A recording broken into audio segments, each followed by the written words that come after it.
ওই সূর্যটা হাসরের ময়দানে আধা দুপুরে চলে আসবে। আল্লাহু আকবার।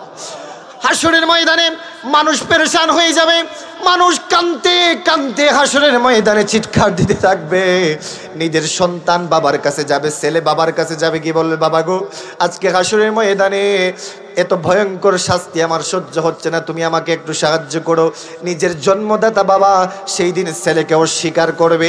পৃথিবীর সমস্ত সায়েন্টিস্ট, পৃথিবীর সমস্ত জলজিস্ট, পৃথিবীর সমস্ত ইতিহাসিকগণ একথা বলতে বাধ্য হয়েছিল যে of all the religious personalities of the world, Prophet Muhammad sallallahu alaihi wasallam was the most successful. চিৎকার দিয়ে বলি আল্লাহু আকবার। তিনি তো সেই নবী যার শান, যার মর্যাদা কম না বেশি? আওয়াজ করে বলেন কম না বেশি? আমরা তো সেই নবীর উম্মত হতে পেরেছি। নরসিংহের গাঁও যারা এখানে বাড়ি গড়ে আছেন, আমার কথাটা আপনার কানে আমি পৌঁছাই দিতে চাই। আপনি কোন নবীর উম্মত হয়েছেন আপনি কি জানেন? আপনার ভাগ্য কত ভালো, আপনার তাকদীর কত ভালো, আপনি কোন নবীর উম্মত হয়েছেন এটা যদি আপনি জানতেন তাহলে এখানে নবীর কথা বলা হচ্ছে, নবীর শান ও মানের কথা বলা হচ্ছে, নবীর শানে দুরূদ শরীফ পড়া হচ্ছে, নবীর শানে মিলাদ শরীফ পড়া হবে, নবীর শানে দাঁড়িয়ে নবীকে সালাম দেওয়া হবে। আপনি যদি জানতেন নবীর উম্মত হওয়ার কারণে আপনার ভাগ্য কত ভালো হয়েছে, তাকদীর কত ভালো হয়েছে, নসিব কত ভালো হয়েছে, নরসিংহের গাঁও একজন মানুষও বাড়িতে থাকতো না। কথা বলেন ঠিক কিনা? আমরা তো সেই নবীর উম্মত প্রিয় ভাইরা, যার শান, যার মর্যাদা এত উপরে, আপনি অবাক হবেন। কিতাবের ভিতরে কবি লিখেছেন, দুনিয়ার মানুষেরা শোনো নবীর শান, নবীর মর্যাদা কত বেশি।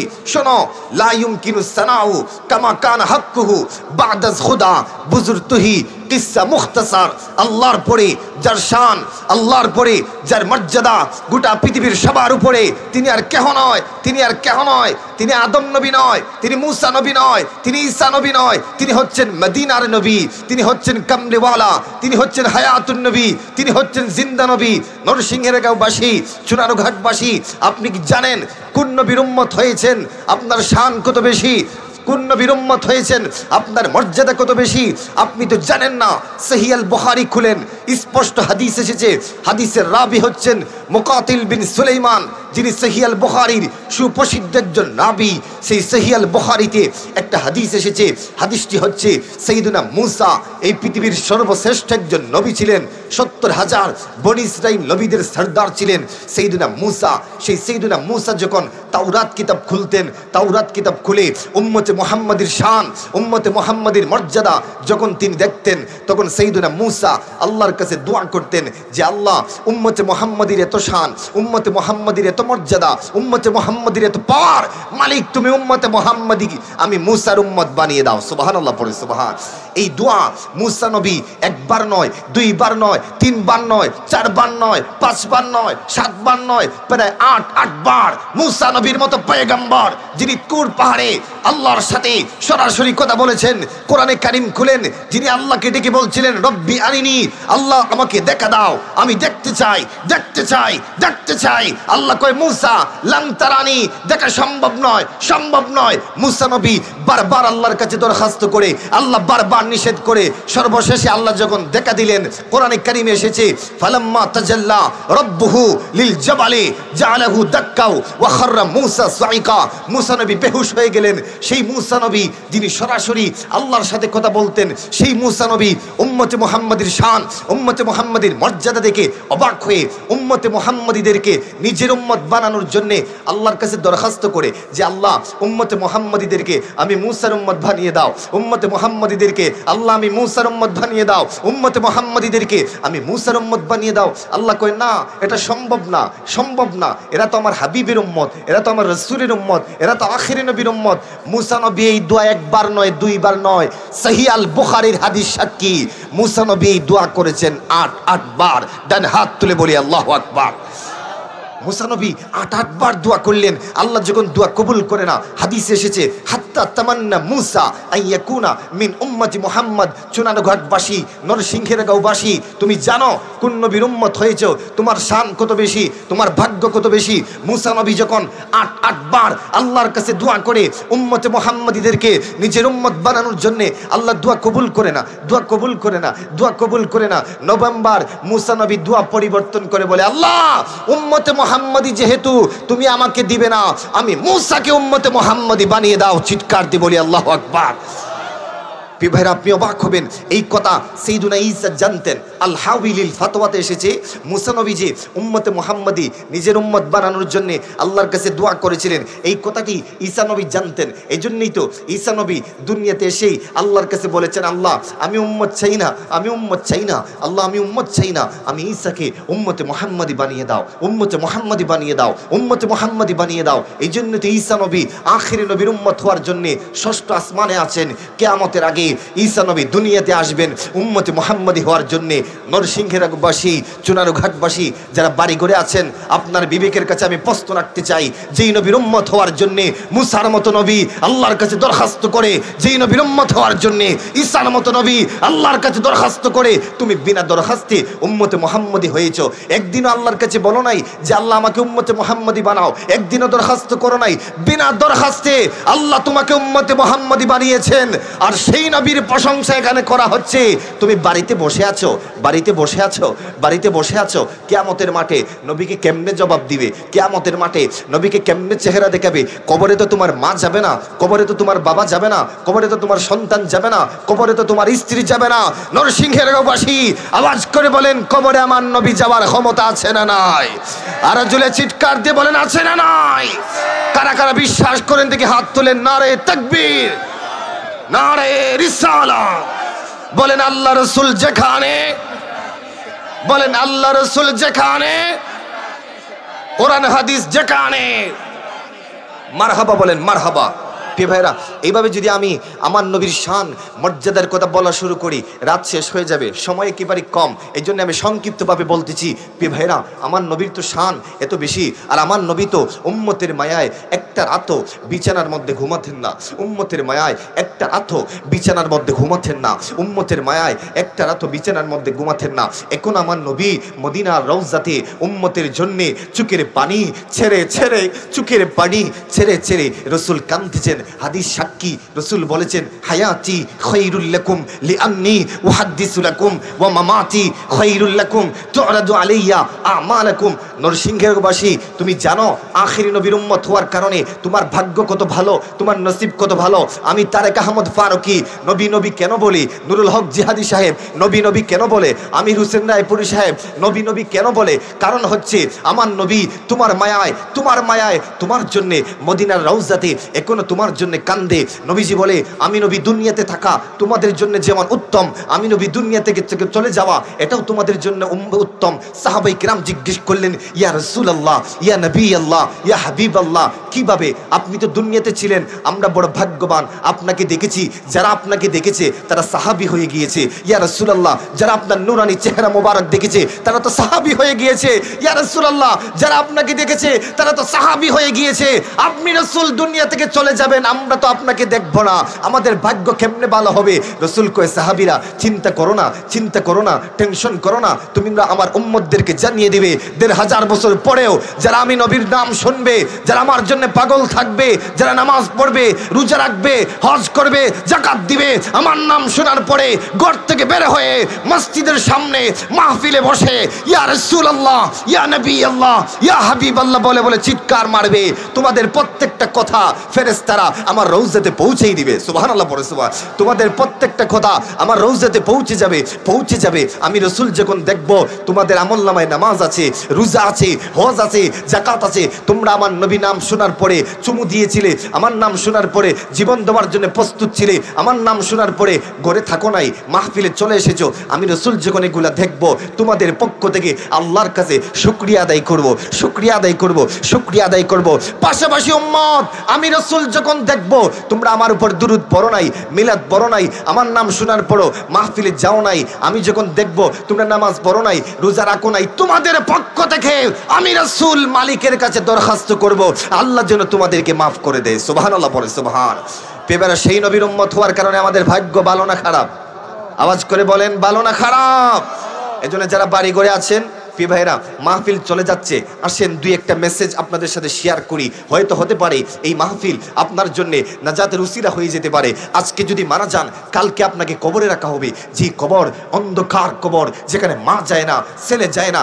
আজকে একটা ভিডিও দেখলাম ফেসবুকে রিসেন্টলি, আজকে একটা যুবক আপনাদের শায়েস্তাগঞ্জে তার বিয়ের কার্ড ছাপা হয়েছিল, আজকে তার বিয়ে হবে, গতকালকে অ্যাক্সিডেন্টে মারা গিয়েছে। হায় হায়, অ্যাক্সিডেন্টে মারা গিয়েছে। ওই যুবক কি জানতো যে সে বিয়ে করতে পারবে না, বিয়ের আগেই দুনিয়া থেকে মারা যাবে? এটা কি জানতো না। প্রিয় ভাই, আমি তারেক আহমদ ফারুকী আপনার সামনে এখানে বসে আমি আলোচনা করতেছি। এমন হতে পারে আজকে রাত্রে বাড়িতে যাওয়ার আগে মালিকুল মউত আমার সামনে আসতে পারে। অনেক বক্তারা মাহফিল করে বাড়িতে যায়, রাস্তায় মারা যায়, অ্যাক্সিডেন্টে মারা যায়। কোন সময় মরবা কেউ জানে না। আওয়াজকে বলেন, জানেন একজন, তিনি কে? তাহলে ওই আল্লাহর নাম নেওয়ার দরকার আছে না নাই? ওই রাসূলের নাম নেওয়ার দরকার আছে না নাই? বলেন নারায়ে তাকবীর, নারায়ে রিসালাত। প্রিয় ভাইরা, আমি আপনি তো সেই নবীর কথা বলতেছিলাম, যে নবী তোমার মায়ে এত কষ্ট করেছেন। আর আমার নবীর শান, আমার নবীর মর্যাদা অনেক বেশি। একটা কথা আপনাদেরকে বলি, আপনারা কি রাগ করবেন? আরো জোরে বলেন। রাগ করেন, যাই করেন, ওইটা বলার বিষয় না, আমি কিন্তু হক কথা বলে দিয়ে যাই। প্রিয় ভাইরা, নবীর উম্মত যদি আপনি দাবি করেন, যেখানে নবীর কথা বলা হবে অবশ্যই আপনি সেখানে আসবেন। কথা বলেন ঠিক কিনা? যারা নবীকে মহব্বত করে, ওই যে দেখেন মুরব্বী বাবারা চলে আসছে, আলহামদুলিল্লাহ বলে আলহামদুলিল্লাহ। এই জন্যই নবী তো, আমার নবী তো সেই নবী, নবী তো দুনিয়াতে আপনার জন্য কেঁদেছেন, হাসরের ময়দানেও আমার নবী আপনার জন্য কাঁদবে। সহিহ আল বুখারীর হাদিস সাক্ষী, নবীজি বলছে, উম্মত তোমার জন্য আমি নবী হাসরের ময়দানে কাঁদবো। মা ফাতেমা বললেন, ইয়া নবী আল্লাহ, ইয়া রাসূলুল্লাহ, হাসরের ময়দানে আমি ফাতেমা আপনাকে কোথায় তালাশ করব, কোথায় গেলে আপনাকে পাবো? আমার নবী কয়, ফাতেমা হাসরের ময়দানে তুমি যাবে জাহান্নামের গেইটে, সেখানে গিয়ে আমাকে তালাশ করবে। মা ফাতেমা বলল, ইয়া রাসূলুল্লাহ, জাহান্নামের গেইটে যদি না পাই, আপনার জন্য কোথায় যাব, কোথায় গিয়ে আপনাকে তালাশ করব, সেই ঠিকানাটা দেন। আমার নবী কয়, ফাতেমা হাউজে কাউসারের কাছে যাবে, সেখানে গিয়ে আমাকে খুঁজবে। ফাতেমা কয়, বাবা সেখানে যদি আমি না পাই তাহলে কোথায় যাব? আমার নবী কয়, ফাতেমা তুমি যদি আমাকে পেতে চাও, হাসরের ময়দানে আরেকটা ঠিকানা দিচ্ছি, সেটা হচ্ছে মিজানের পাল্লা, যেখানে আমার উম্মতের নেকি বদি ওজন করা হবে, সেখানে আমি রাসূল দাঁড়িয়ে থাকবো। ফাতেমা কয়, হুজুর কেন আপনি দৌড়াদৌড়ি করবেন? হাসরের ময়দান তো আল্লাহ আপনার জন্য কায়েম করবে, আপনার শান, আপনার মর্যাদা দেখানোর জন্য তো হাসরের ময়দান কায়েম করবে। আপনি কেন দৌড়াদৌড়ি করবেন? আমার নবী কয়, ফাতেমা হাসরের ময়দানে আমি নবী আমার জন্য দৌড়াদৌড়ি করব না, হাসরের ময়দানে আমি নবী দৌড়াদৌড়ি করব আমার উম্মতের জন্য, চিৎকার দিয়ে বলি, ইয়া রাসূলুল্লাহ। শুধু তা নয়, হাদিসে এসেছে, লা আরদা ওয়া ওয়াহিদিম মিন উম্মতি ফিন্নার। আমার নবী কয়, লা আরদা ওয়া ওয়াহিদিম মিন উম্মতি ফিন্নার। হে নরসিংহের বাসী, আমি যে বারবার নবীর কথা বলতেছি, কেন বলতেছি জানেন? আমার নবী স্পষ্ট করে বলে, উম্মত লা আরদা ওয়া ওয়াহিদিম মিন উম্মতি ফিন্নার। হাসরের ময়দানে আমাকে যারা মহব্বত করত, আমি নবীকে যারা ভালোবাসতো, আমার নাম শুনে যারা চুমু দিত, আমাকে যারা দাঁড়িয়ে দাঁড়িয়ে ইয়া নবী সালামু আলাইকা বলে সালাম দিত, আমার নামে যারা দুরূদ শরীফ পড়তো, আজান শোনার পরে সমস্ত কাজ কাম ছেড়ে দিয়ে মসজিদে যারা চলে যাইতো, ওই রকম একটা উম্মতকে রেখে আমি নবী আল্লাহর জান্নাতে প্রবেশ করব না। সুবহানাল্লাহ। ভাইরা, আমরা তো সেই নবীর উম্মত যার মর্যাদা অনেক বেশি। আজকে দুঃখজনক হলেও সত্য, আজকে রিসেন্টলি আপনারা দেখেছেন বাংলাদেশের বিভিন্ন জায়গাতে আন্দোলন হচ্ছে। বাংলাদেশের এক কুখ্যাত ব্যক্তি, সে আমার নবীর শানে বেয়াদবি করেছে। নাউজুবিল্লাহ বলেন, নাউজুবিল্লাহ। নরসিংহের বাসী, চুনারঘাটবাসী, এটা আমাদের ইমানি দায়িত্ব। কেউ যদি আপনার মার বিরুদ্ধে কথা বলে, আপনি সন্তান হিসাবে আপনার গায়ে লাগবে। কেউ যদি আপনার বাবার বিরুদ্ধে কথা বলে, আপনি সন্তান হিসাবে আপনার গায়ে লাগবে। কেউ যদি আপনার পীরের বিরুদ্ধে কথা বলে, আপনি মুরিদ হিসাবে আপনার গায়ে লাগতেই পারে। কেউ যদি আপনার নেতার বিরুদ্ধে কথা বলে, আপনি তার কর্মী হিসাবে আপনার গায়ে লাগতেই পারে। আমি আপনাদের কাছে জানতে চাই যেই নবীর কারণে দুনিয়াতে আসলেন, যেই নবীর কারণে দুনিয়া থেকে কবরে যাবেন, হাসরের ময়দানে যাবেন, যেই নবী আপনাকে রেখে জান্নাতে যাবে না, ওই নবীর আরশচুম্বী মর্যাদাকর শানের বিরুদ্ধে যদি বাংলাদেশের যত বড় আলেম হোক, যত বড় বক্তা হোক, যত বড় নেতা হোক, ওই রাসূলকে যদি রাখাল বলে, ওই রাসূলকে যদি গালি দিতে চায়, নরসিংহের বাসী প্রয়োজন যদি হয় নিজের সন্তানকে এতিম বানানো, প্রয়োজন যদি হয় স্ত্রীকে বিধবা বানাবো, তারপরও নবীর জন্য জীবন দিতে কারা কারা রাজি আছেন? দুই হাত তুলে দেখান। নারায়ে তাকবীর, নারায়ে রিসালাত। আল্লাহ আমাদের হাতগুলা কবুল করে বলেন আমিন।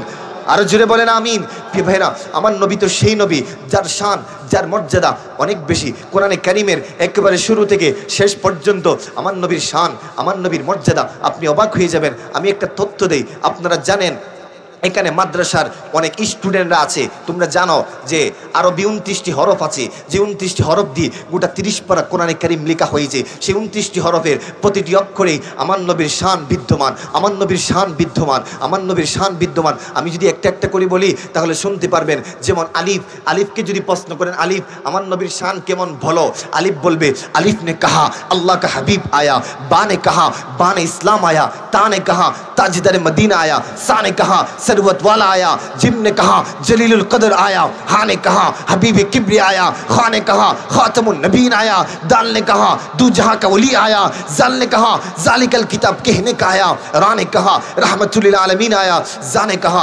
जमाना का इमाम आया, सीन ने कहा साके कौसर आया, शीन ने कहा शाफी महशर आया, स्वद ने कहा स्वदिल कवामीन आया, द्वद ने कहा दुफुल मौला आया, त्वा ने कहा तबीब कुलूब आया, ज़ा ने कहा जालिम को ठहरने वाला आया, आइन ने कहा कुर्रतुल आइन आया, गाइन ने कहा गैब की खबर देने वाला आया, दाल ने कहा दू जहां का वली आया, जाल ने कहा जालिकल किताब कहने का आया, फा ने कहा फकीर का मौला आया, कफ ने कहा कुव्वत देने वाला आया, कफ ने कहा कमली वाला आया, लाम ने कहा लौला का किताब आया, मीम ने कहा मुहम्मद रसूलुल्लाह सल्लल्लाहु अलैहि वसल्लम आया, नून ने कहा नूर खुदा आया, वाव ने कहा वद्दुहा आया, हा ने कहा हादी बरहक आया, या ने कहा यकदारों की शान नबी वाला दुनिया में तशरीफ लाया। डन हाथ तुले बोली या रसूल अल्लाह, अल्लाहु अकबर।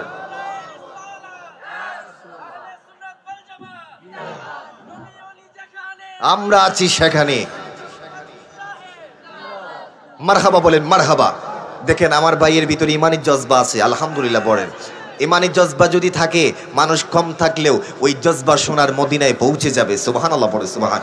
প্রিয় ভাইরা, ভূমিকায় সময় লম্বা না করে আমি একটা নির্দিষ্ট সাবজেক্টের উপর আপনাদেরকে কথা বলতে চাই, সেই সাবজেক্টের উপর কথা বলতে চাই। সেজন্যই আমি মহাগ্রন্থ কোরআনুল কারীমের একটি আয়াত থেকে একটি সূরা, একটি আয়াতে কারিমা তেলাওয়াত করেছি। সূরাটির নাম হচ্ছে সূরাতুত তাহরিম। সেই সূরাতুত তাহরিমের একটি সুপরিচিত আয়াতের উপর ভিত্তি করে নির্ভরযোগ্য মুহাদ্দিস ও মুফাসসির গুণের দৃষ্টিকোণ থেকে কিছু কথা বলবো। আমি যতক্ষণ কথা বলবো আপনারা আছেন? দেখি হাত তোলেন, হাত তোলেন। কারা কারা আমাকে রেখে চলে যাবেন?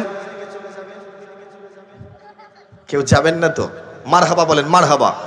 আমার একটা আমি যখন যেখানে মাহফিলে যাই প্রথমে একটা কথা বলি না, আমি সাবজেক্ট ভিত্তিক কথা বলি, কোরআন হাদিসের কথা বলি। সেজন্যে কোরআন হাদিসের কথা শুনতে হলে মনোযোগ লাগে। প্রিয় ভাইরা, আমি তো আপনার এলাকায় প্রতিদিন আসবো না, এত দূর থেকে আসলাম। দুই একটা জিনিস যদি আপনাকে বুঝিয়ে না যেতে পারি তাহলে এই মাহফিল দিয়ে হবে কি? আর আমার আশাটা ফায়দা হবে? কোনো ফায়দা হবে না। এই জন্যেই আমি আপনাদের কাছে বিনীত অনুরোধ করছি, বিশেষ করে যুবক ভাইদের প্রতি আমার অনুরোধ থাকবে। যুবক ভাইরা, আমি কিন্তু মোটিভেশনাল কথা বলি, ফেসবুক ইউটিউবে অনেক বক্তব্য আছে আমার। আমি যুবক ভাইদের দৃষ্টি আকর্ষণ করব। যুবক, আমি তোমার মতো যুবক, তোমার বয়স 20-23 এইরকম হবে, আমার বয়স এইরকম। যুবক, আমি তোমার হাতে পায়ে ধরে বলি এই মাহফিলে আসো। যুবক, হয়তো আজকের এই মাহফিল তোমার জন্যে জীবনের শেষ মাহফিল হয়ে যেতে পারে। যুবক, আমি দুই একটা মেসেজ তোমার সাথে শেয়ার করব। এমন হতে পারে এই দুই একটা মেসেজ যদি তুমি নিতে পারো, এই দুই একটা মেসেজ নেওয়ার কারণে তোমার জীবন সাকসেস হয়ে যেতে পারে, সাকসেস হয়ে যেতে পারে, সাকসেস হয়ে যেতে পারে। প্রিয় ভাইরা, আমি যে বিষয় নিয়ে কথা বলতে চাই অত্যন্ত গুরুত্বপূর্ণ বিষয়। সেই বিষয় হচ্ছে, আমি আপনাদের কাছে একটা প্রশ্ন রাখতে চাই। এখানে একজন ব্যক্তি দেখতে চাই, যারাই আছেন আপনারা হাত তুলে বলেন যে হুজুর আমার জীবনে আমি কোনো গুনাহ করি নাই। দেখি হাত তোলেন, একজন হাত তোলেন। কেউ নাই? কি বলেন? সবাই গুনাহগার? আমরা কথা বলেন, সবাই কি গুনাহগার? একজনও নাই যে আমি গুনাহ করি নাই? সবাই গুনাহগার। চিন্তা করেন প্রিয় ভাইরা, সবাই গুনাহগার। একজন ব্যক্তি হাত তুলে বলতে পারবে না যে আমার জীবনে কোনো ভুল নাই, গুনাহ নাই। এই জন্যই তো আমরা যেহেতু গুনাহগার, এই জন্যই তো আমার আল্লাহ রহমান। আমরা যেহেতু গুনাহগার, এই জন্যই তো আমার আল্লাহ গফফার। আমরা যেহেতু গুনাহগার, এই জন্যই তো আমার আল্লাহ সাত্তার। আমরা যেহেতু গুনাহগার, এই জন্যই তো আমার আল্লাহ তাওবা কবুলকারী। সুবহানাল্লাহ বলেন সুবহান। প্রিয় ভাইরা, আমরা যেহেতু গুনাহ করব, এটা আল্লাহ ভালো করেই জানে। আমরা যে গুনাহ করব, আমরা যে দুনিয়াতে আসব, মসজিদ থেকে আজান হবে, আমরা যে মসজিদে যাব না, মসজিদ থেকে মুয়াজ্জিন হাইয়া আলাস সালাহ বলে ডাক দিবে, কিন্তু আমরা তো যাব না, এটা আল্লাহ জানে। এই জন্যই তো আল্লাহ কোরআনে একটা সিস্টেম দিয়েছে, সেটা হলো আল্লাহ বলছে, বান্দা তুই যদি শয়তানের ধোঁকায় পড়ে, নফসে আম্মারার ধোঁকায় পড়ে তুই যদি নিজেকে বরবাদ করে দিস, টেনশন করিস না, টেনশন করিস না, টেনশন করিস না। আমি তোকে একটা সিস্টেম দিচ্ছি, সেটা হলো তুই আমার কাছে তাওবা কর। তাওবা যদি করতে পারস, মুহূর্তের মধ্যে তোর জিন্দেগির গুনাহ মাফ করে দিব, গুনাহ মাফ করে দিব, গুনাহ মাফ করে দিব। শুধু তোর গুনাহ মাফ করব না, তোকে আমি জান্নাতি বেহেশতি নিষ্পাপ বানিয়ে দিব। বলেন আল্লাহু আকবার। বলেন আমরা তাওবা করতে চাই কি চাই না? আরো জোরে বলেন, চাই কি চাই না? তাওবা কখন করবেন? যখন মৃত্যুর বিছানায় পড়ে যাবেন তখন নাকি? আমাদের দেশে তো একটা সিস্টেম আছে, আমরা তো মনে করি যে ওই যে মসজিদের ইমাম সাহেব ছাড়া মনে হয় তাওবা হয় না। কি বলেন? এটা কোনো কথা হলো? না না, আপনি নিজের গুনাহ নিজে তাওবা করবেন। প্রিয় ভাইরা, আমরা তো উম্মতে মুহাম্মাদি, আমাদের জন্য তাওবার দরজা আরশের মালিক আল্লাহ খুলে দিয়েছে। আল্লাহ খুলে দিয়েছে এই যে তাওবার দরজা, এটা অন্য কোন উম্মতদেরকে আল্লাহ দেয় নাই, দিয়েছে উম্মতে মুহাম্মাদিদেরকে। এজন্যই জালালউদ্দিন সিয়ুতি রাহমাতুল্লাহ আলাইহি লিখেছেন উম্মতে মুহাম্মাদিদেরকে, জালালউদ্দিন সিয়ুতি রাহমাতুল্লাহ আলাইহি লিখেছেন উম্মতে মুহাম্মাদিদেরকে আল্লাহ তাআলা তাওবার সিস্টেম দিয়েছে, তাওবার দরজা খুলে দিয়েছে।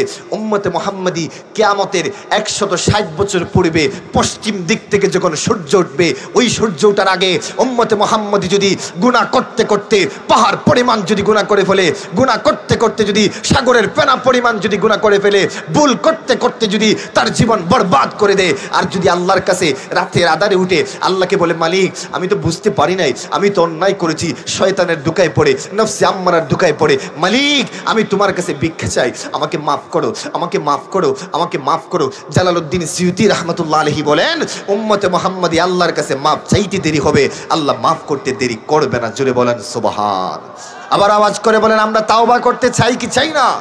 প্রিয় ভাইরা, তাওবা যে আমাদের জন্য কত বড় নিয়ামত, এটা আপনি বিশ্বাস না করলে আপনি বুঝতে পারবেন না।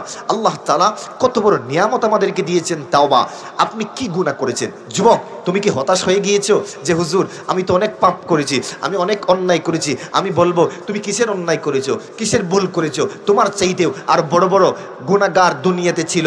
তুমি কিতাব খুলো, হাদিস খুলো, দেখো তাদেরকেও আরশের মালিক আল্লাহ মাফ করে দিয়েছেন। সুবহানাল্লাহ। আমি একটা হাদিস আপনাদেরকে বলি, হাদিসটি সহিহ আল মুসলিমের হাদিস। বনি ইসরাইলের এক যুবক ছিল, নবীজি বলছেন, ইন্না রাজুলাম মিন বনি ইসরাইল ক্বাতালা 99 ইনসানা। নবীজি বলছেন, বনি ইসরাইলের এক উম্মত ছিল, সে 99 জন মানুষকে খুন করেছে। কতজন? কতজন? আরো জোরে আওয়াজ করে বলেন। 99 জন মানুষকে খুন করেছে। আপনারা আওয়াজ করে বলেন, এইরকম একজন খুনি কি আপনাদের নরসিংহের গাঁও আছে? কথা বলেন। আছে আছে আছে? নাই, বাংলাদেশে আছে বলে আমার মনে হয় না। তবে অনেক আগে শুনেছিলাম 7 মার্ডার, নারায়ণগঞ্জে এক খুনি ছিল, সে 7 জন মানুষকে খুন করছে। কিন্তু 99 জন মানুষকে খুন করেছে, এইরকম একজনও খুনি বাংলাদেশে পাওয়া যাবে না। কিন্তু হাদিস এসেছে, আপনি যে আল্লাহর কাছে তাওবা করবেন, তাওবা করলে যে আপনাকে মাফ করা হবে, এটা বোঝানোর জন্যই আমি হাদিসটা এনেছি। সহিহ আল মুসলিমের হাদিস। নবীজি সাহাবায়ে কেরামদেরকে, আমি যেইভাবে ওয়াজ করতেছি নরসিংহের গাঁওবাসী, নবীজি এইভাবে সাহাবায়ে কেরামদেরকে বলতেছেন, সাহাবীরা শোনো, বনি ইসরাইলের এক উম্মত, সে 99 জন মানুষকে খুন করেছে। 99 জন মানুষকে খুন করার পরে তার ভিতরে জাহান্নামের ভয় চলে এসেছে, আল্লাহর ভয় চলে এসেছে, কবরের ভয় চলে এসেছে, মৃত্যুর ভয় চলে এসেছে। আওয়াজ করে বলেন আল্লাহু আকবার। কারণ মৃত্যু আমাদের সামনে না পিছনে? আরো জোরে জোরে, সামনে না পিছনে? যে কোনো মুহূর্তে আমাদের সামনে আজরাইল আসতে পারে কি পারে না? আমরা কি কেউ জানি কখন আজরাইল আসবে?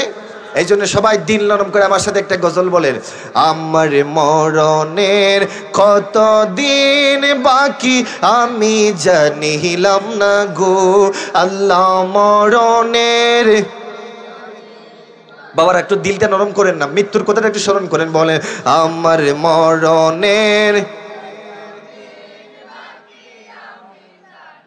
হায় হায়, ও মরণের কত দিন বাকি আর আজরাইল আসিয়া যখন হস্তে দিবা দড়ি, বলেন আজরাইল আসিয়া যখন হস্তে দিবা দড়ি, তখন আমার মনাবাই করবা লোকালোকি আমি জানিলাম না গো। বলেন আমার মরণের কত দিন বাকি আমি জানিলাম না গো। আল্লাহ মরণের আর হায়াত হইল হাতে গায়রে মওত হইল পায়ে, ঠিক না? বলেন হায়াত হইল হাতে ভাইরে মওত হইল পায়ে। যেই জায়গায় যার মরণ লেখা সেই জায়গায় সে মরে আমি জানিলাম না গো।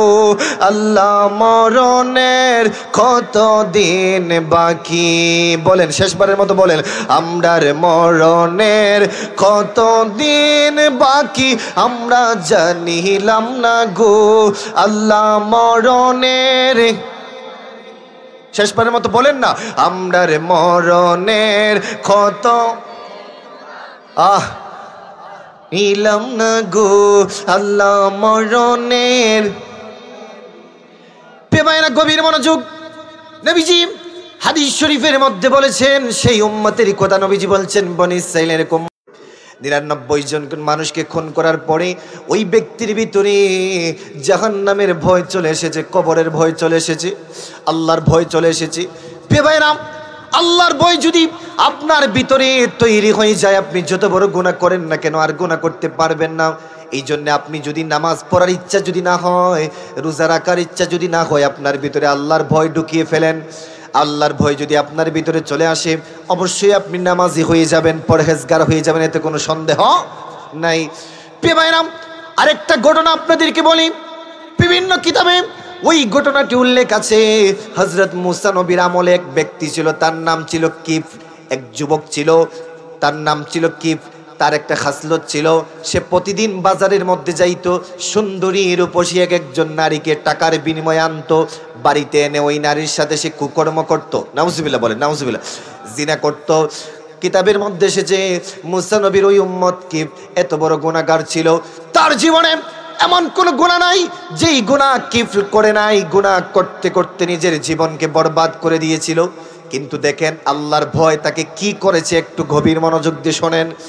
ওই মুসা নবীর উম্মত কিফ একদিন বাজারের মধ্যে গিয়ে একজন সুন্দরী রূপসী নারীকে টাকার বিনিময়ে বাড়ির মধ্যে নিয়ে এসেছে। বাড়ির মধ্যে নিয়ে এসে একটা রুমের ভিতরে ওই মহিলাকে বসিয়ে ওই কিফ নামক ব্যক্তি সে বাজারের মধ্যে গিয়েছে কিছু নাস্তা আনবে। নাস্তা আনার পরে ঘরের দরজা নক দিল, দরজা খুলে দেখে যেই সুন্দরী রূপসী নারীকে টাকার বিনিময়ে তার সাথে জেনা করার জন্য এনেছিল, ব্যভিচার করার জন্য এনেছিল, ওই সুন্দরী রূপসী নারী চোখের পানি ছেড়ে ছেড়ে কাঁদতেছে। আল্লাহু আকবার। কিফ জিজ্ঞেস করে, মা কেন তুমি চোখের পানি ছেড়ে কান্দো? তোমাকে তো আমি জোর করে আনি নাই, টাকার বিনিময়ে এনেছি, তুমি কেন চোখের পানি ছেড়ে কান্দো? ওই মহিলা ডেকে বলে, কিফলে আমি কান্দি এই জন্যে, আমি কিন্তু এই পথের নারী না, আমি কোনোদিন কারোর সাথে এইভাবে রাত্রে যাই নাই টাকার বিনিময়ে।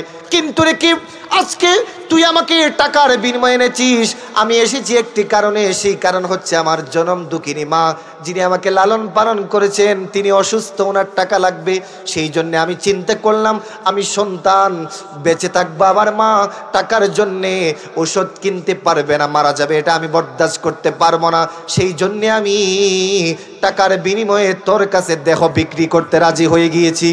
কিফল বলবে, তাহলে তুমি আমার সাথে জেনা করো, আমি তোমাকে টাকা দিব। ওই মহিলা তখন ডেকে বলে, কিফলে তুই আমাকে টাকা দিবে, ঠিক আছে, আমি তোর সাথে জেনা করব, তাও ঠিক আছে, কিন্তু আমি তোকে একটা জিনিস বলতে চাই, তুই কি কিয়ামতের মাঠে মহান মালিকের সামনে কি জবাব দিবি? যেদিন মালিক হাসরের ময়দানে কাহার হয়ে যাবে, আল্লাহ যেদিন কাহার হয়ে যাবে, দয়া মায়া থাকবে না, যে হাসরের ময়দানে আদাত উপরে সূর্য চলে আসবে।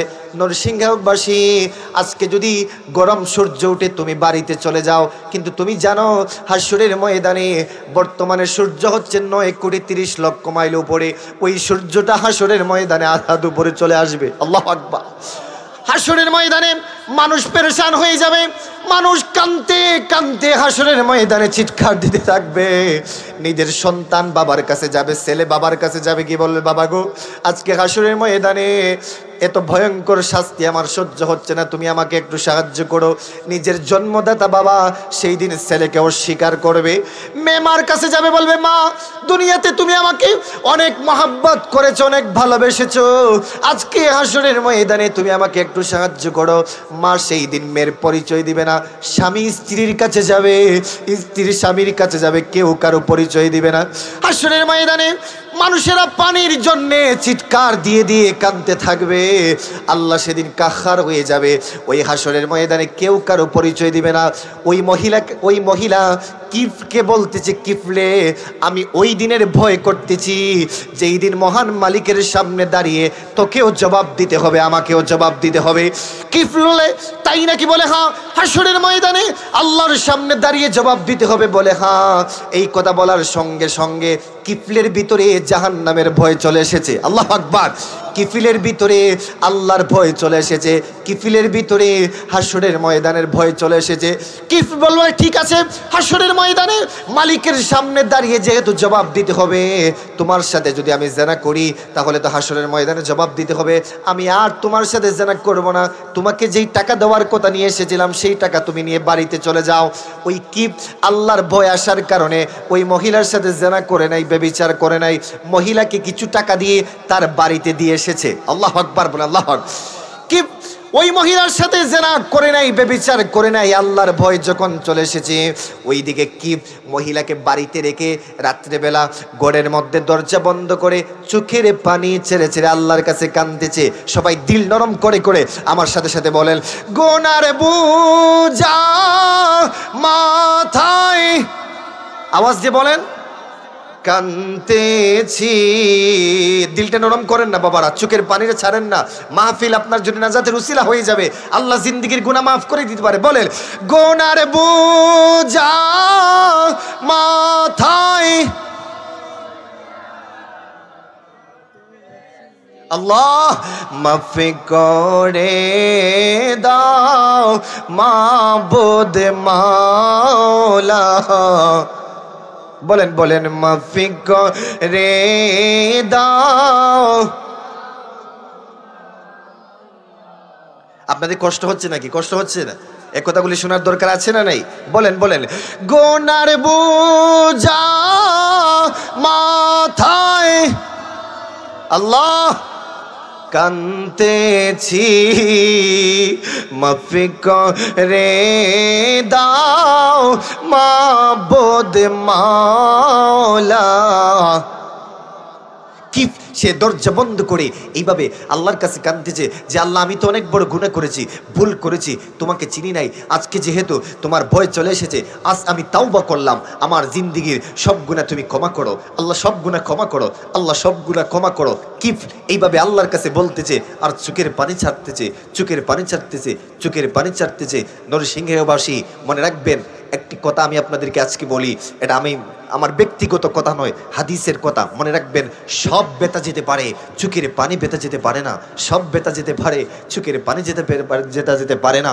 সব বেতা গেলেও চোখের পানি বেতা যাবে না। আপনি যদি আল্লাহর ভয়ে, জাহান্নামের ভয়ে, কবরের ভয়ে রাতের আধারে ঘরের দরজা বন্ধ করে যদি চোখের পানি ছেড়ে দেন, যতই অন্যায় করেন না কেন, যতই অপরাধ করেন না কেন, যদি চোখের পানি ছাড়তে পারেন, আল্লাহর কুদরতি কদমে জোশ উঠে যায়। আল্লাহ বলে, দেখো ফেরেশতারা, দেখো দেখো আমার বান্দা আমাকে না দেখে, আমার জাহান্নাম না দেখে, আমার রাসূলকে না দেখে আমার বান্দা চোখের পানি ছাড়তেছে, যাও যাও, আমি আল্লাহ আমার বান্দার জিন্দেগীর সব গুনাহ মাফ করে দিলাম। সুবহানাল্লাহ বলে। এই জন্য চোখের পানি ছাড়বেন। চোখের পানি যদি ছাড়েন, ওই চোখের পানি আপনার জন্য হাসরের ময়দানে নাজাতের উসিলা হয়ে যাবে। প্রিয় ভাইরা, বলতেছিলাম কিফ নামক সেই ব্যক্তি আল্লাহর ভয়ে, জাহান্নামের ভয়ে চোখের পানি ছাড়তেছে। আল্লাহু আকবার বলেন, আল্লাহু আকবার। এই ছাত্ররা কোনো সমস্যা নাকি? কই যায় এরা, কই যায়? সমস্যা নাকি এদের? যাই হোক, বলতেছিলাম তো কি সে আল্লাহর ভয়ে, জাহান্নামের ভয়ে কাঁদতেছে, চোখের পানি ছাড়তেছে। ওইদিকে ওই রাত্রেই মালাকুল মউত আজরাইল কিফ নামক ব্যক্তির জান কবজ করে নিয়ে গেছে। আল্লাহু আকবার বল। সকালবেলা গোটা এলাকায় এলান হয়ে গিয়েছে যে কিফ মারা গিয়েছে। আমরা কিফ যেহেতু মারা গিয়েছে, কেউ কিফ নামক ব্যক্তির জানাজায় অংশগ্রহণ করবা না, কেউ যাবা না, কারণ সে তো গুনাহগার, সে তো চিহ্নিত, সে তো সুদখোর, সে তো জিনাখোর, সে তো চিহ্নিত মানুষকে হত্যা করেছে। না না, আমরা কেউ তার জানাজা পড়বো না, তার জানাজায় আমরা যাব না। এইরকম এলান যখন হয়ে গেল, দেখা গেল দিন যাচ্ছে, কেউ আসে না, কিফলের লাশ ঘর থেকে বের করে না। হঠাৎ করে সবাই বলে চলো চলো একটু দেখে আসি তার অবস্থা কি, একটু দেখে আসি, এইরকম কথা বলে সবাই আসতেছে। এসে দেখে কিফ যেই ঘরে মারা গিয়েছিল ওই ঘরের দরজার মধ্যে বড় করে আরবিতে লেখা কদ গফরাল্লাহু লিকিফ, কদ গফরাল্লাহু লিকিফ, কদ গফরাল্লাহু লিকিফ।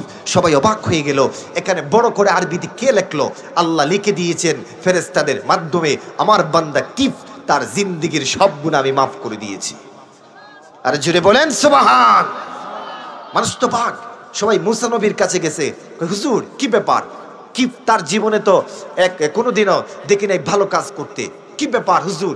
সে তো সারা জীবন মানুষের সাথে অন্যায় করেছে, অপরাধ করেছে, আর আজকে সে মারা গেল, ওইখানে দেখি বড় করে লেখা কদ গফরাল্লাহু লিকিফ, আল্লাহ কিফিলকে মাফ করে দিয়েছেন।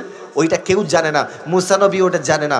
মুসা নবী আল্লাহর কাছে জিজ্ঞেস করে, আল্লাহ কি ব্যাপার, কি ব্যাপার আল্লাহ? কিফল তার জীবনে কোনো ভালো কাজ করে নাই, এখন দেখি তার দরজার মধ্যে বড় করে লেখা কদ গফরাল্লাহু লিকিফ।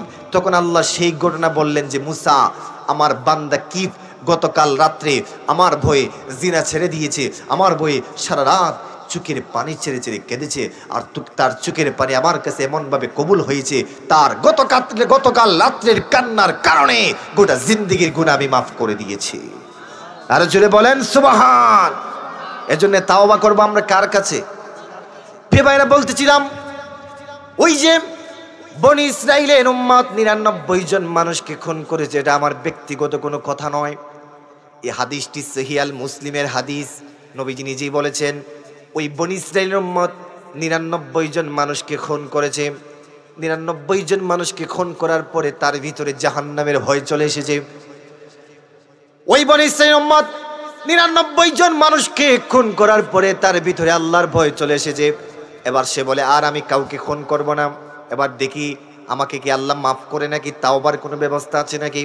কিতাবের মধ্যে এসেছে, হাদিসের মধ্যে এসেছে, ওই ব্যক্তিটা একজন দরবেশের কাছে গেল, গিয়ে বলল হুজুর আমি তো আমার জীবনে অনেক পাপ করেছি। দরবেশ জিজ্ঞেস করে কি পাপ করেছিস? ওই লোকটা বলল আমি আমার জীবনে 99 জন মানুষকে খুন করেছি। জোর আমি জানতে চাই, আমি যে এত বড় পাপী, এত বড় খুনি, আমাকে কি আল্লাহ তাআলা ক্ষমা করবে নাকি আমি জানতে চাই। ওই দরবেশ মানুষ কয় কি বলস, তুই 99 জন মানুষকে খুন করেছিস আর আমার কাছে আজকে আসছিস ক্ষমা চাওয়ার জন্য? না না, তোর তো ক্ষমার কোনো দরজা খোলা নাই, তুই তো পৃথিবীতে বেঁচে কি করবে, তোকে তো আল্লাহ ক্ষমা করবে না। ওই বনি ইসরাইল উম্মত মনে মনে সিদ্ধান্ত নিল, আমি এসেছিলাম জাহান্নামের ভয়ে, আল্লাহর ভয়ে, আপনার কাছে এসেছিলাম তাওবার কোনো ব্যবস্থা আছে কিনা সেটা জানার জন্যে। আপনি যেহেতু বলতেছেন আমাকে আল্লাহ ক্ষমা করবে না, সুতরাং আমি আপনাকে আর বাঁচিয়ে রাখবো না।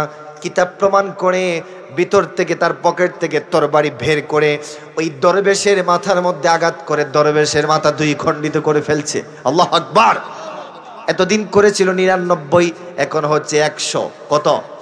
সেঞ্চুরি পূরণ করে ফেলছে, সেঞ্চুরি পূরণ করে ফেলছে।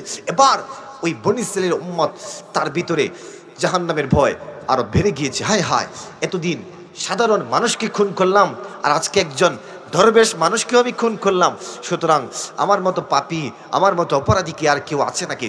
এবার সে চিন্তা করলো কি করি, যদি তাওবা না করি আর যদি মারা যায় তাহলে তো আল্লাহর কাছে আমাকে জবাব দিতে হবে, সুতরাং আমাকে দেখতে হবে আল্লাহ কি আমাকে ক্ষমা করে কিনা। অনেকের কাছে বলল যে আমাকে বড় একজন আলেমের কাছে নিয়ে যাও, তো সবাই বলল অমুক গ্রামে একজন বড় আল্লাহর ওলি এবং তিনি আলেম, ওনার কাছে যাও, হয়তো ওনার কাছে যাওয়ার পরে একটা সিদ্ধান্ত তুমি পাবে। ওই ব্যক্তি বনি ইসরাইলের উম্মত, সহিহ আল মুসলিমের হাদিস, সে চলে গেল অপর এক গ্রামে একজন আল্লাহর ওলির কাছে। আল্লাহর ওলির কাছে গিয়ে সে কি বলল জানেন? ওই ব্যক্তি ওই আল্লাহর ওলির কাছে কি বলল, হুজুর আমি 99 জন মানুষকে খুন করেছি, খুন করার পর একজন দরবেশের কাছে গিয়েছিলাম তাওবার জন্যে, যে আমার জন্য কি তাওবার কোনো ব্যবস্থা আছে নাকি। আমাকে যাবার পর ওই দরবেশ বলল আমার জন্য তাওবার কোনো ব্যবস্থা নাই। জোর ওই কথা শোনার পরে ওই দরবেশের মাথায় আঘাত করে মাথা দ্বিখণ্ডিত করে ফেলেছি, আমি 100 জন মানুষকে খুন করেছি, হুজুর জাহান্নামের ভয়, আল্লাহর আযাবের ভয় আমার ভিতরে চলে এসেছে, আপনার কাছে আমি ভোগ বড় আশা নিয়ে এসেছি, আপনি বলেন আল্লাহ কি আমাকে ক্ষমা করবে নাকি? ওই আল্লাহর ওলি ডেকে বলল, বাবা তুই 99 জন মানুষকে খুন করে একজন আল্লাহর ওলিকেও খুন করেছিস, মোস্ট 100 জন মানুষকে খুন করেছিস, এখন তুই আমার কাছে এসেছিস, সুতরাং আমি তোকে কোরআন হাদিস রিচার্জ করে যেই সত্য কথা সেটাই তোকে বলবো, তুই শোন। তোর মতো পাপীও যদি তাওবার শর্ত পূরণ করতে পারিস, আল্লাহর কাছে যদি চোখের পানি ছাড়তে পারিস, তোর মতো পাপীকেও আরশের মালিক আল্লাহ মুহূর্তে মাফ করে দিতে পারে। ওই লোকটা বলল, হুজুর তাই নাকি? বলে হ্যাঁ। ওই আল্লাহর ওলি বললেন, তুই যদি মাফ পেতে চাস তাহলে তোকে 2টা শর্ত পূরণ করতে হবে, 2টা শর্ত যদি পূরণ করতে পারিস তোকে মাফ করা হবে। ওই লোকটা বলল, হুজুর কোন কোন শর্ত? বলে প্রথম শর্ত হচ্ছে আপনি আমাকে বলেন কোন কোন শর্ত পালন করতে হবে, আমি সব শর্ত পালন করব। ওই আল্লাহর ওলি বললেন, প্রথম শর্ত হচ্ছে তুই যে অতীত জীবনে যত গুনাহ করেছিস গুনার প্রতি লজ্জিত হতে হবে, যে আল্লাহ আমি অন্যায় করেছি, নিজের মধ্যে অনুশোচনা আনতে হবে। প্রিয় ভাইরা, তাওবার প্রথম শর্ত হচ্ছে অনুশোচনা আনা। আপনি শবে বরাতের রাত্রে সারা রাত মসজিদে ইবাদত বন্দেগী করলেন, তাওবা করলেন, পরের দিন আবার গুনাহ করা শুরু করলেন, ওই তাওবাকে আল্লাহ কবুল করবে? করবে না। তাওবা কবুল হওয়ার প্রথম শর্ত হচ্ছে নিজের গুনার প্রতি লজ্জিত হওয়া, নিজের চোখের পানি ছেড়ে আল্লাহর কাছে হাত তুলে বলা, মালিক জীবনে যত গুনাহ করেছি কেউ দেখুক না দেখুক তুমি দেখেছো, যত অপরাধ করেছি কেউ দেখুক না দেখুক তুমি করেছো, নিজের ভুল নিজে বুঝতে পেরেছি, আমি যে অতীতে যে কাজগুলো করেছি ভালো কাজ করি নাই, এইটা মনে মনে আনতে হবে। আল্লাহর ওলি ওই খুনি ব্যক্তিকে শিখিয়ে দিলেন, প্রথম শর্ত হচ্ছে অতীত জীবনের গুনার প্রতি তোকে লজ্জিত হতে হবে। বলল, হুজুর ঠিক আছে। আল্লাহর ওলিকে বলল 2 নাম্বার শর্ত কি? আল্লাহর ওলি বললেন 2 নাম্বার শর্ত হচ্ছে তুই যে এলাকায় থাকস ওই এলাকা ছেড়ে ভালো মানুষের এলাকায় যেতে হবে। আল্লাহু আকবার বলেন। লোকটা বলল ঠিক আছে। লোকটা বাড়িতে যায়, গুনার প্রতি চোখের পানি ছেড়ে ছেড়ে কান্দে, আর আল্লাহকে বলে, আল্লাহ জীবনে অপরাধ করেছি, বুঝতে পারি নাই, বুঝতে যদি পারতাম একজন মানুষকে হত্যা করতাম না। মালিক বুঝতে যেহেতু পেরেছি আর জীবনে অপরাধ করব না, খুন করব না, তুমি আমাকে মাফ করে দাও। লোকটা এইভাবে বলে বলে বাড়িতে যাচ্ছে। সহিহ আল মুসলিমের হাদিস সাক্ষী, নবীজি বলেছেন, এই ঘটনাটি সাহাবায়ে কেরামদেরকে বলেছেন। ওই লোকটা বাড়িতে যাচ্ছে, বাড়িতে যাইয়া তাওবার যে 2 নাম্বার শর্ত ছিল, কাপড় চোপড় গুটাইয়া সে ভালো মানুষের এলাকায় যাবে। এবার বাড়িতে যাইয়া কাপড় চোপড় একত্রিত করতেছে, ভালো মানুষের এলাকায় যাবে, রওনা হয়েছে। যেতে যেতে যেতে যেতে রিয়াদুস সালিহিনের মধ্যে ইমাম নববী লিখেছেন, যেতে যেতে মাত্র 1 হাত বাকি ভালো মানুষের এলাকায় চলে যাবে। ওই মুহূর্তে মৃত্যুর চিঠি লইয়া মালাকুল মউত আজরাইল ওই ব্যক্তির সামনে হাজির হয়ে গিয়েছে। আল্লাহু আকবার বলে পেবায়রাম, আজরাইল ওই ব্যক্তির সামনে হাজির হইয়া আজরাইল রূহ কবজ করে নিয়ে যাচ্ছে। বয়ে ভাইরা মনে রাখবেন, আজরাইল কোন সময় আসে বলা যায় না। কত মানুষ ঘুমায়, ঘুম থেকে উঠতে পারে না, কত মানুষ রাস্তাঘাটে বের হয় অ্যাক্সিডেন্টে মারা যায়, কত মানুষ রাত্রে ঘুমায় কিন্তু সকালবেলা লাশ টেনে টেনে বের করা হয়। প্রিয় ভাইরা, ওই আল্লাহর বান্দাটা অন্তরে জাহান্নামের ভয় নিয়া তাওবার উদ্দেশ্যে 2 নাম্বার শর্ত পূরণ করার জন্যে ভালো মানুষের এলাকায় চলে যাবে। মাত্র 1 হাত বাকি। এই কথাটা রিয়াদুস সালিহিন ইমাম নববী লিখেছেন, 1 হাত বাকি ভালো মানুষের এলাকায় চলে যাবে। আল্লাহ কয়, যাও যাও আজরাইল, আমার বান্দার রূহ নিয়ে আসো। কারণ প্রত্যেক মানুষের নির্ধারিত একটা সময় আছে। আল্লাহ কোরআনে বলছে, লিকুল্লি উম্মাতিন আজাল ইযা জা আজালুহুম লা ইস্তাখিরুনা সাআতান ওয়া লা ইস্তাকদিমুন। আমার মালিক ডেকে বলে, বান্দা প্রত্যেক মানুষের নির্ধারিত একটি সময় আছে। কোন সময় তোর সামনে আজরাইল আসবে ওই কথা লেখা আছে। 1 মিনিট আগেও আজরাইল আসবে না, 1 মিনিট পরেও আজরাইল আসবে না। যখন নির্ধারিত সময় হয়ে যাবে ওই মুহূর্তে আজরাইল তোর সামনে চলে আসবে। এই জন্যে প্রিয় ভাইয়েরা দেখবেন, অনেক মানুষ বাড়িতে যায় হঠাৎ মারা যায়, অনেক মানুষ গাড়িতে উঠে হঠাৎ মারা যায়, অনেক মানুষ বাজারে দোকানপাটে বসে আড্ডা দেয় হঠাৎ মারা যায়। এই সিদ্ধান্ত হচ্ছে আল্লাহর। ওই বনী ইসরাঈলের উম্মত তাওবার 2 নম্বর শর্ত পূরণ করার জন্য ভালো মানুষের এলাকায় যাবে, এক হাত বাকি আজরাইল চলে এসেছে, আজরাইল লোক কবজ করে নিয়ে গিয়েছে। এবার কিতাবের মধ্যে এসেছে সহিহ আল মুসলিমের হাদিস, 2 দল ফেরেশতা এসেছে, জাহান্নামের রূহ নেওয়ার জন্য এক দল ফেরেশতা এসেছে, জান্নাতের রূহ নেওয়ার জন্য আরেক দল ফেরেশতা এসেছে। একদল ফেরেশতা আরেক দলকে বলে তার রূহ জান্নাতে নিয়ে যাব, জাহান্নামী ফেরেশতারা বলে তার রূহ জাহান্নামে নিয়ে যাব, জাহান্নামীরা বলে এই জন্যই তার রূহ জাহান্নামে নিয়ে যাব, সে তো তাওবার শর্ত পূরণ করে না, এই জন্য তার রূহ জাহান্নামে নিয়ে যাব। জান্নাতীরা কয় তার রূহ জান্নাতে নিয়ে যাব, কারণ হচ্ছে সে তো তাওবার শর্ত পূরণ করে নাই। আল্লাহু আকবার বলেন, আল্লাহু আকবার। জান্নাতীরা কয় তার রূহ জান্নাতে নিয়ে যাব, কারণ সে তো তাওবার শর্ত পূরণ করার জন্যই তো বাড়িতে এসেছিল, বাড়ি থেকে বের হয়ে গিয়েছিল। জাহান্নামীরা কয় তার রূহ জাহান্নামে নিয়ে যাব, কারণ সে তো তাওবার শর্ত পূরণ করে নাই। 2 দল ফেরেশতা লাগছে ঝগড়া। ওইদিকে আল্লাহ কয় জিবরাইল যাও। একটা কথা মনে রাখবেন প্রিয় ভাইরা, আমার আল্লাহ কিন্তু বান্দার পক্ষে, আল্লাহ কিন্তু বান্দার পক্ষে, আল্লাহ কিন্তু বান্দার পক্ষে। এজন্যই তো দেখেন কোরআনে কারিমে আল্লাহ বলে কুল ইয়া ইবাদিয়াল্লাযিনা আসরাফু আলা আনফুসিহিম লা তাকনাতু মির রাহমাতিল্লাহ, লা তাকনাতু মির রাহমাতিল্লাহ। আল্লাহ কয় বান্দারে উহুদ পাহাড় পরিমাণ যদি গুনাহ করে ফেলাস, তারপরও আমার রহমত থেকে নৈরাশ হস না, রহমত থেকে নৈরাশ হস না, কারণ আমি হচ্ছি বান্দার পক্ষে। এই জন্যই আল্লাহ তাআলা মাটিকে বলল, জমিনকে বলল, জমিন আমার বান্দার জন্য তুমি সংকুচিত হয়ে যাও। আল্লাহ বলে জিব্রাইল তুমি মাপ দাও, যেই দিকে দেখবে জমিন যত কাছে ওই দিকে আমার বান্দার রূহ যাবে। সহিহ আল মুসলিমের হাদিস, জিব্রাইল মাপ দিয়ে দেখে জমিন একেবারেই কাছে, ওই ব্যক্তির রূহটা জান্নাতে নিয়ে যাওয়া হলো। চিৎকার দিয়ে বলি আল্লাহু আকবার। এই জন্য প্রিয় ভাইরা, আমাদের গুনাহ যদি করে ফেলি আমরা তাওবা করব। পারবেন তো, পারবেন তো, পারবেন তো? বেশি বেশি করে ইস্তেগফার পড়বেন। আমার মেসেজ এতটুকুই, বেশি বেশি করে তাওবা করবেন, ইস্তেগফার পড়বেন। আপনি হাঁটতেছেন পড়বেন আস্তাগফিরুল্লাহ, আপনি বসে আছেন পড়বেন আস্তাগফিরুল্লাহ, মসজিদে যাচ্ছেন পড়বেন আস্তাগফিরুল্লাহ। মনে রাখবেন প্রিয় ভাইরা, আস্তাগফিরুল্লাহ যদি পড়েন, এই ইস্তেগফার যদি করেন, আল্লাহ তাআলা আপনাকে মুস্তাজাবুদ দাওয়া বানিয়ে দিবে। আপনি যদি আস্তাগফিরুল্লাহ পড়েন, আল্লাহ তাআলা আপনার মুনাজাত কবুল করে নিবে, আপনার পেরেশানি আল্লাহ দূর করে দিবে। আল্লাহ তাআলা যেন যেই কথাগুলি বললাম আমাকে সকলকে আমল করার তৌফিক দান করে বলেন আমিন। আমাদের মাহফিলে উপস্থিত হয়েছেন যিনি আপনাদের এই চুনারো ঘাটের গৌরব, সারা বাংলাদেশের আনাচে কানাচে কথা বলেন। আসলে আমি কিন্তু ছোটবেলা ওনার ওয়াজ শুনেছি, এবং আমাদের এলাকাতে তখনও যাইতেন যখন আমি মাদ্রাসায় পড়াশোনা করতাম। তো উনি এসেছেন, আমি আমার বড় ভাইকে এখানে বসে এক কথা বলা এটা বিয়াদবি। আমি আর কথা লম্বা করব না, কথা শেষ করব।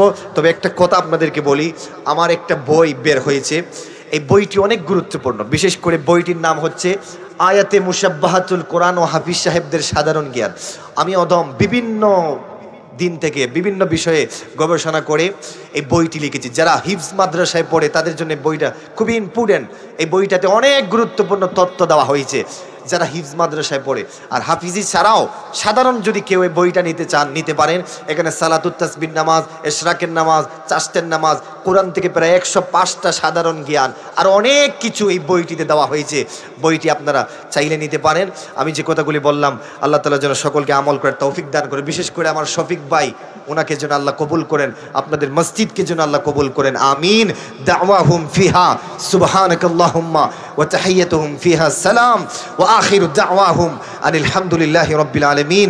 ওয়াসসালামু আলাইকুম ওয়া রাহমাতুল্লাহি ওয়া বারাকাতুহু।